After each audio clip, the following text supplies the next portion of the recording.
बहुत से सेंटिमेंट जुड़े हुए थे और हम जानते थे कि भारत की टीम ने जब दुबई की उड़ान भरी, बहुत से ऐसे हिंदुस्तानी थे जिनका यह मानना था एशिया कप नहीं खेलना चाहिए, पाकिस्तान के साथ नहीं खेलना चाहिए। और मैं यह भी जानता हूं उन सेंटिमेंट्स की कदर करते हुए कि भारत एशिया कप एक बार फिर जीता, वो बाम या मरहम नहीं है पहलगाम में जो हुआ, उस पर कोई बाम नहीं लग सकता, उस पर कोई मरहम नहीं लग सकती। वो लॉस अलग था, ये जीत अलग है। लेकिन हां, इतना तय है कि जो प्रधानमंत्री मोदी ने मैच के बाद ट्वीट में कहा, उन्होंने कहा ऑपरेशन सिंदूर मैदान में भी, उन्होंने कहा जहां भारत की फौज जीती थी आज भारत के खिलाड़ी जीते हैं। सो उस लिहाज से मैं जरूर कहूंगा कि एक स्टेटमेंट के तौर पर इस जीत को लिया जाना चाहिए। जीत हुई, विवाद भी हुआ, भारत के खिलाड़ियों ने कहा कि हम ट्रॉफी नहीं लेंगे मोहसिन नकवी के हाथ से, वो सब भी आपने देखा।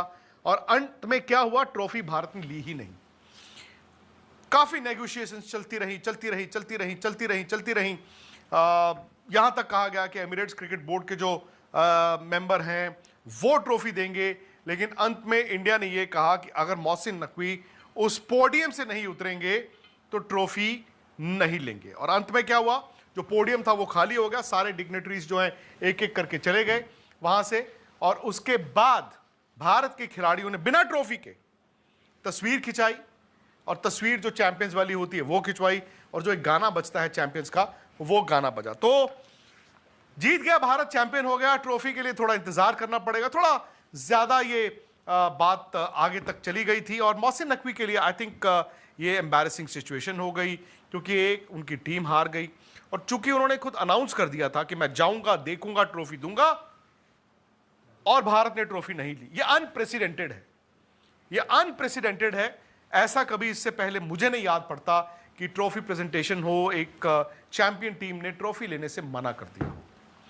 अब बात इस मुकाबले की, वैसे सांसें तो मेरी अटकी थी, ये फैक्ट है, आपकी भी।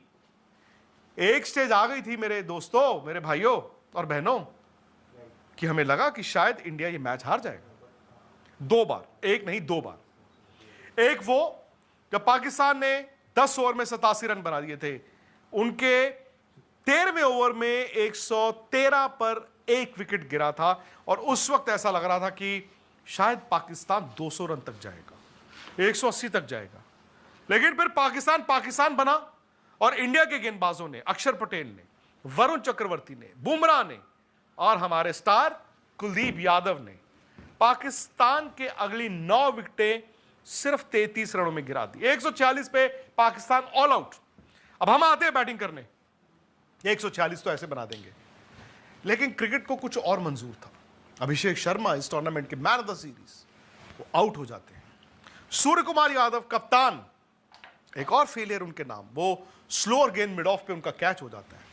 इंडिया दबाव में है। अब इंडिया दबाव में है, इस दबाव को कैसे आप भेदेंगे? शुभमन गिल है और तिलक वर्मा है, लेकिन शुभमन गिल भी एक खराब शॉट खेलते हैं और उनका भी मिड ऑन पे कैच हो जाता है। दोस्तों, उस वक्त 20 रन पे इंडिया की 3 विकेटें गिर चुकी थी, 20 for 3। मैं इसी स्टूडियो में था, सुरेश राणा थे मेरे साथ, सारे हमारे स्पोर्ट्स तक के परिवार के लोग थे। भाई मेरा तो ऐसा था हार्ट बीट कि गया काम, हो गया काम, क्योंकि पाकिस्तान ना चढ़ गया था ऊपर। लेकिन कहते ना, जो चैंपियन होता है वो इसी तरह के मौकों का इंतजार करता है। क्या आपने सोचा था तिलक वर्मा इस जीत के इतने बड़े हीरो होंगे?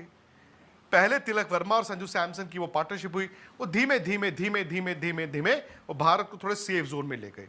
संजू सैमसन ना थोड़े गलत वक्त पर आउट हुए, वो डोमिनेट करना शुरू हो रहे थे और वो आउट हो गए। उनके आउट होने के बाद फिर मैच फंस गया और इंडिया ने गैम्बल लिया। हालांकि रिंकू सिंह स्पेशलिस्ट बैट्समैन है, मुझे लगा अक्षर पटेल को तजुर्बे के लिए, लेकिन इंडिया ने क्या किया, शिवम दुबे को भेजा कि शिवम दुबे जी आप जब चाहो ना 3 गेंदें पकड़ लेना, 3 छक्के मार देना। और भारत को यह जरूरी था, अब आपको नेट रन रेट का भी तो लड़ाई लड़नी थी ना। अब बात सिर्फ विकेटों की नहीं थी, अब जो 146 था वो 186 बन चुका था। पाकिस्तान बॉल भी अच्छा डाल रहा था, लेकिन तिलक वर्मा और शिवम दुबे के बीच वो पार्टनरशिप हुई। वो पार्टनरशिप आहिस्ता आगे बढ़ी। उसके बाद वक्त पर तिलक वर्मा ने अपनी गियर बदले और शिवम दुबे ने भी जो छक्के मारे, इनफैक्ट हारिस राउफ जो शायद हमेशा इंडिया पाकिस्तान मैचों में पाकिस्तान की हार के विलन बनते हैं, आज भी वैसा हुआ। वो मेलबर्न के वो गुण गाते थे विराट कोहली के, अब तो उनको बात करनी पड़ेगी शिवम दुबे की और तिलक वर्मा की। पहले उन्होंने अपने तीसरे ओवर की आखिरी गेंद पर शिवम दुबे से वो छक्का खाया, वहां भारत को सांस आई कि हो गया काम। वर्ल्ड टेस्ट चैंपियनशिप 2025 27 सालों के इंतज़ार के बाद साउथ अफ्रीका ने अपने नाम कर ली है। साउथ अफ्रीका वाहिद एक ऐसी टीम है जो कि 27 सालों में आज तक एक भी आईसीसी ट्रॉफी और WTC ट्रॉफी नहीं जीती है, लेकिन टेम्बा और एडन मार्करम ने वो कर दिखाया जो कि आज तक साउथ अफ्रीका में कोई भी कप्तान नहीं कर पाया। साउथ अफ्रीका वर्सेस ऑस्ट्रेलिया जब ये मैच हुआ तो सबको यही लग रहा था कि साउथ अफ्रीका की टीम चौक कर जाएगी और पूरी की पूरी टीम ऑल आउट हो जाएगी, लेकिन मिचेल स्टार्क और जोश हेजलवुड जैसे प्लेयर होने के बावजूद भी ऑस्ट्रेलिया एडन मार्करम और टेम्बा को नहीं रोक पाया आईसीसी ट्रॉफी जीतने के लिए। और विक्रांत गुप्ता का कहना है कि साउथ अफ्रीका टीम अकेली नहीं जीती, बल्कि हमें ऐसी खुशी हो रही है कि जैसे इंडिया की टीम ही जीती हो।